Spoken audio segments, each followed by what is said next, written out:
হয়েছে মা? নাচের টিচার কিছু বলেছে? তাহলে মা, আমার সব বন্ধুরা তাদের মাকে নিয়ে ডেটল সেরা আমির সঙ্গে মাতে অংশগ্রহণ করছে, আমিও করতে চাই। আচ্ছা, চলো আমরা প্র্যাকটিস করি। 1 2 3 4 6 7 8 1।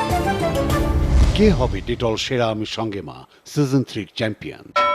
নিবন্ধন করতে আপনার মোবাইলের মেসেজ অপশনে গিয়ে টাইপ করুন DSASM স্পেস মায়ের নাম স্পেস সন্তানের বয়স এবং পাঠিয়ে দিন 6161 নম্বরে, অথবা লগ ইন করুন www.dsasm.com।